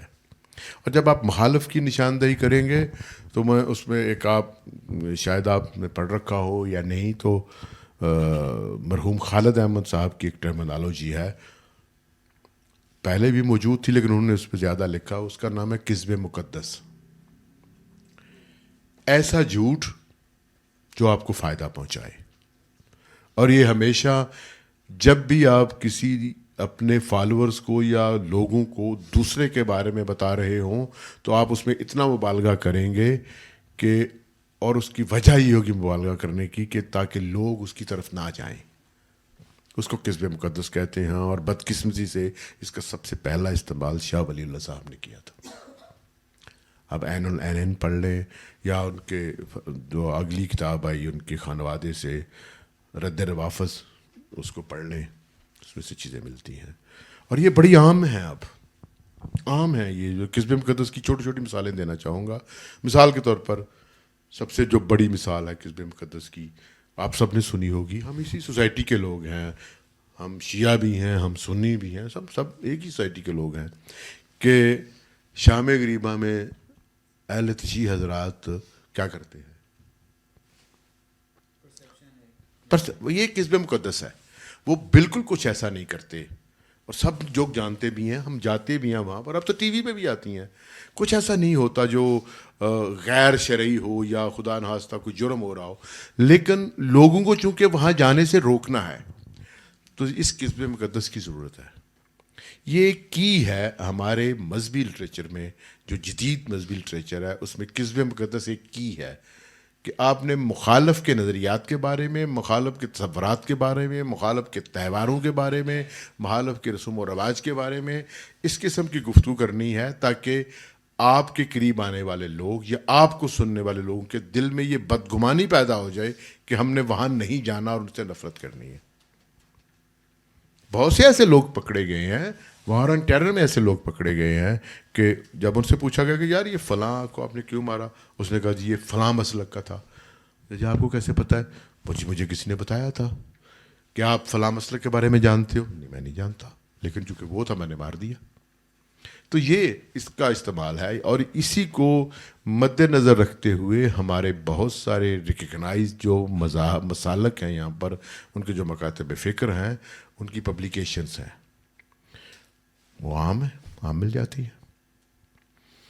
کوئی ان پر تنقید نہیں کرتا ہے، ڈرتے ہیں شاید، یا جی آپ بات. السلام علیکم سر، میرا نام شازیب آفریدی ہے، میں ایکسپارٹا سے ہوں. سر جب ایک گروپ کسی دوسرے گروپ کی امیجنری باؤنڈری یا بیلیو کو کرٹیسائز کرتے ہیں تو ریپٹیلین برین ایک تھریٹ فیل کرتے ہیں اور وائلنس سٹارٹ ہو جاتا ہے. لیکن سر کویسچن کو بیک گراؤنڈ دے رہا ہوں تھوڑا. تو سر ہمارے جو مذہبی لوگوں کے جو ریپٹیلین برین ہے وہ جانوروں سے بھی اس ٹائم پہ گیا گزرا ہے، تو ہر چیز کا ایک رد عمل ہوتا ہے. جتنا یہ چیزیں بڑھ رہی ہے، کیا آپ نہیں سمجھتے کہ پاکستانی آرتھوڈاکس مسلم کو پروٹیسٹنٹ مسلموں سے ایک زبردست شکست ہوگا فیوچر میں؟ کیونکہ اس کا ایک واقعہ میں جوڑتا ہوں. کے پی میں جب مشال خان کا قتل ہوا تو ہمارے پشتون سوسائٹی میں تقریباً 60 to 70% نوجوان جو ہے وہ مذہب چھوڑ کے وہ ایتھیزم کی طرف گئے ہیں. تو کیا فیوچر میں ان کا یا جو ویسٹ سوسائٹی میں ہو گیا وہ حالت ان کی نہیں ہوگی؟ میں نہیں سمجھتا کہ ایسی کوئی صورتحال مستقبل میں قریب کہیں نظر آ رہی ہے. دیکھیں، جہاں تک عقیدے کا تعلق ہے یا عقیدہ چھوڑنے کا تعلق، میں نہیں سمجھتا آپ کو اس بات کا اعلان کرنا چاہتا ہے یا اس اعلان کو سراہا جانا چاہیے کہ کسی نے عقیدہ چھوڑ کے بالکل متخالف عقیدہ اپنا لیا ہے. اس کو پرسنل رہنے دیں. اگر آپ ریاست کو، سماج کو بچانا چاہتے ہیں تو عقیدے کو ذاتی مسئلہ رہنے دیں، کیونکہ کوئی عقیدہ لازمی نہیں ہے سب کا پسندیدہ ہو، اور کوئی عقیدہ لازمی نہیں ہے کہ اس کے ساتھ کوئی نفرت نہ کرے. کیونکہ ہمارے ہاں اتنی پولرائزیشن ہو گئی ہے، ہم نے اتنا زیادہ مسلح ہو گئے ہیں، ہم نے اس پہ اتنی جنگیں لڑ لی ہیں، ہم نے اتنی ماریں کھا لی ہیں اس پر، کہ اب ہمارے عقائد میں وہ بالیدگی نہیں رہی جو اس وقت موجود ہیں. عقائد وہ بالیدگی نہیں رہی کہ ہم دوسرے کو برداشت کر سکیں یا وہ برداشت کر سکیں. تو جب تک ہم یہ طے نہیں کرتے کہ آپ کا مذہبی عقیدہ آپ کا ذاتی عقیدہ ہے، پرسنل عقیدہ ہے، اور اس کے بارے میں جو بلاسفیمیس کچھ کہنا یا آپ پر اس طرح کرٹیسائز کرنا کہ آپ کو آپ کے عقیدے کی وجہ سے کسی سامنا کرنا پڑے کسی ظلم کا، زیادتی کا، جب تک یہ فیصلہ نہیں ہوتا اور یہ امپلیمنٹ نہیں ہوتا، اس وقت تک میں نہیں سمجھتا کہ کوئی آسانی نظر آ رہی ہے.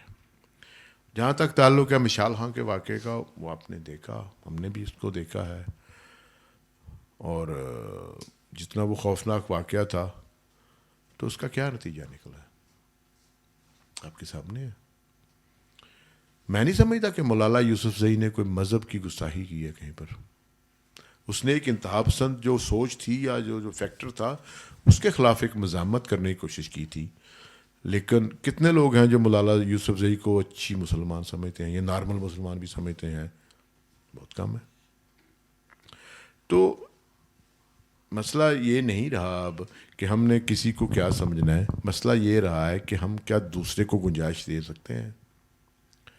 بلیسفیمی کا میں نہیں سمجھتا، بہت میں ہمبلی یہ بات کرنا چاہ رہا ہوں، میں 96 سے لے کر اب تک میں نے بہت سارے بلیسفیمی کیسز جو ہیں ان کو کور کیا ہے، سمندری سے لے کر اسلم مسیح کے سیال کوٹ والے کیسز، گجرانوالا میں ایک حافظ قرآن بیچارے کو صرف اس لیے قتل کر دیا گیا کہ وہ یہ کرتا تھا دوائیاں بھی، کمپاؤڈر ٹائپ بھی تھا، اپنی نماز کے علاوہ وہ کمپاؤڈر تھا، جماعت اسلامی کا ممبر تھا وہ، اور وہ بچے بھی پڑھاتا تھا.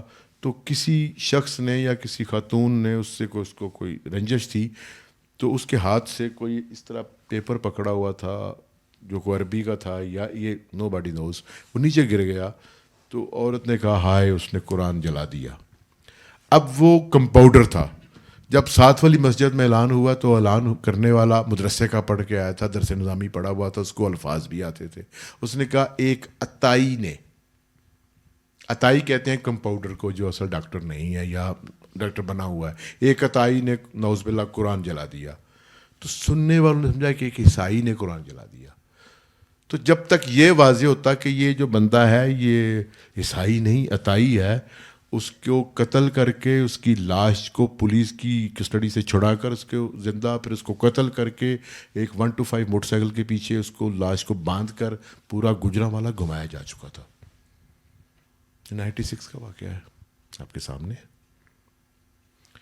یہ ابھی احمد پور شرکیہ میں ایک شخص کو مارا گیا ہے، جلایا گیا ہے، جو پاگل تھا، جس کے گلے میں باقاعدہ وہ تختی تھی کہ یہ پاگل ہے، اور اس کو جلایا گیا. جب مجمع دیکھ رہا تھا، جب اس کو جلایا گیا ہے تو ساتھ پولیس تھانے کو بھی آگ لگا دی گئی.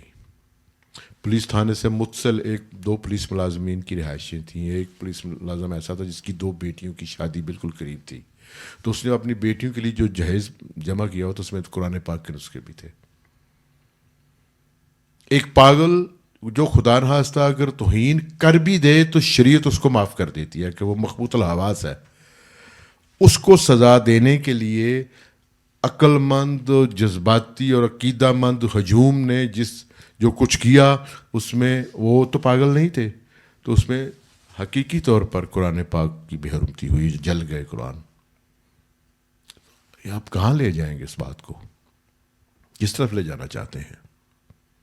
تو یہ کوئی اس کی مذمت کتنے لوگ کرتے ہیں؟ بہت کم لوگ کرتے ہیں. نجی محفلوں میں ہم کر لیں گے، میں چوری صاحب سے بات کروں گا کر لوں گا، یا آپ سے بات کروں گا کر لوں گا. میں میڈیا ہاؤسز پہ بات نہیں کر سکتا، وہ ایڈٹ کر دی جاتی ہے، جا ہی نہیں سکتی. مجھے ہو سکتا ہے نوکری سے ہاتھ دھونا پڑے. کتنے لوگ ہیں جن کو اپنی نوکری سے ہاتھ دھونا پڑے اسی بنیاد پر؟ تو یہ جو سختی ہے جب تک یہ موجود ہے، جب تک اس میں آپ دراڑ نہیں ڈالتے، وہ دراڑ ڈلے گی علم سے، عقل سے، شعور سے اور سوچ سمجھ کر. سماجی سطح پر لوگوں کو تیار کیا جائے اس کے لیے، تب یہ دراڑ پڑے گی، ورنہ نہیں آئے گی. ورنہ آپ جو مرضی کر لیں. ایک مایوسی ہے جو بڑھ رہی ہے. آپ نے ذکر کیا کہ شدت پسند جو لٹریچر ہے وہ عام آدمی نہیں پڑھتا، بہت ساروں نے نہیں پڑھا ہوا، اور آپ نے یہ بھی ذکر کیا کہ ہمارے سیاستدان جو ہے اب ان میں ہمت نہیں ہے کہ وہ شدت پسندی کے خلاف بات کریں.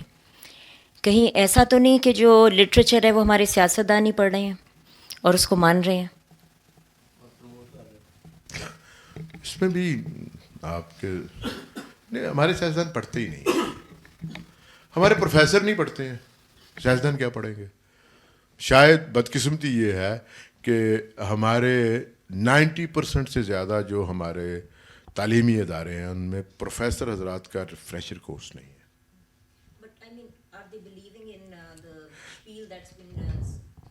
وہ بلیو نہیں کرتے، وہ خوفزدہ زیادہ ہوتے ہیں. ان کو پتہ ہے کہ انہوں نے ووٹ لینے ہیں، انہوں نے لائم لائٹ میں رہنا ہے، انہوں نے میڈیا پہ آنا ہے، انہوں نے اگلا الیکشن بھی لڑنا ہے.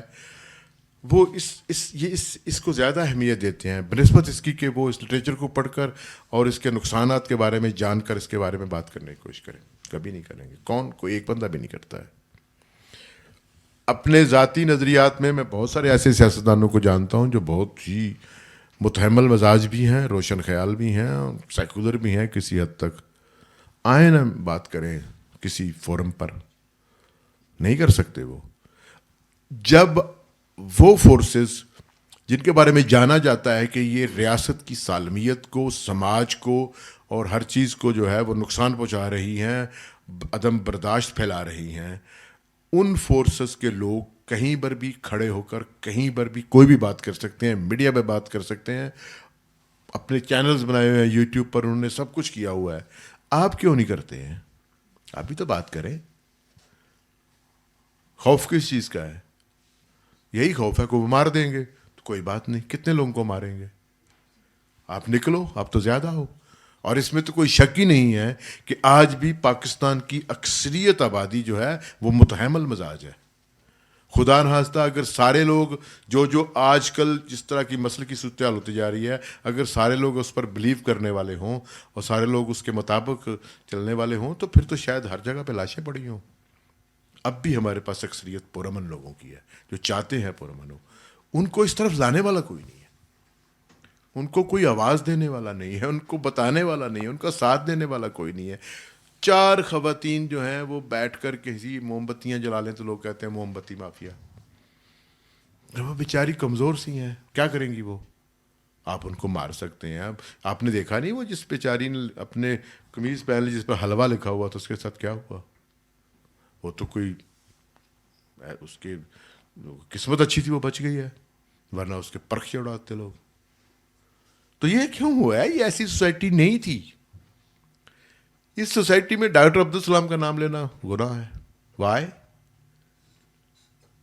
اس سوسائٹی میں آپ سب سے بڑا جب نعرے مارتے ہیں اور تحریک پاکستان کے نعرے لگاتے ہیں اور پھر آپ کہتے ہیں کہ سب کچھ مذہب کے اسلام کے نام پر بنا گا, تو یہ بتائیں کہ پہلی کیبنٹ کون سی تھی؟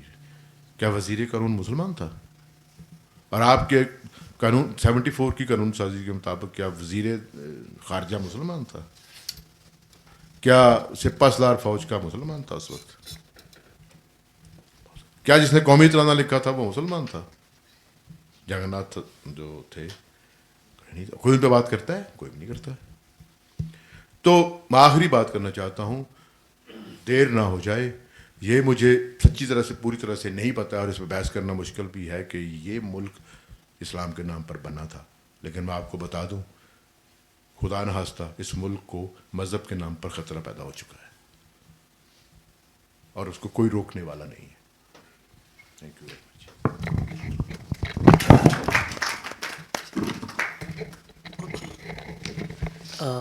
بس میں اختتام پہ میرا خیال ہے اتنی اہم گفتگو اور اتنے درد مندی کے ساتھ ہوئی ہے, جتنے لوگ ہیں انہوں نے آپ کے پوائنٹس کو سمجھا بھی ہے, اور بڑی امید پیدا ہوتی ہے جب بھی گفتگو ہوتی ہے اور مکالمہ جنم لیتا ہے, exchange of ideas, exchange of thought ہوتی ہے. تو میرا خیال ہے کہ یہ بہت توانا قدم ہے انتہا پسندی اور شدت پسندی کو گھٹانے کے لیے, کیونکہ زیادہ تر اس کی وجہ یہی ہے کہ لوگ ایک دوسرے کو سمجھتے ہی نہیں ہیں, آپس میں گفتگو ہی نہیں ہوتی. جہاں گفتگو ہوتی ہے وہاں پہ جذبات حاوی ہوتے ہیں, دلائل, فیکٹس اینڈ فگر اور ایک جو دھیما لہجہ وہ پیچھے رہ جاتا ہے. تو میں آپ کا بہت شکر گزار ہوں, آڈینس کا بھی بہت شکر گزار ہوں جو ہمیں آن لائن دیکھ رہے ہیں. Thank you very much. اور یہ گفتگو, یہ سلسلہ, یہ مکالمہ جاری رہے گا. ہم امید کرتے ہیں کہ اس سے سماج کو بہتر بنانے میں ضرور مدد ملے گی. بہت شکریہ. Thank you.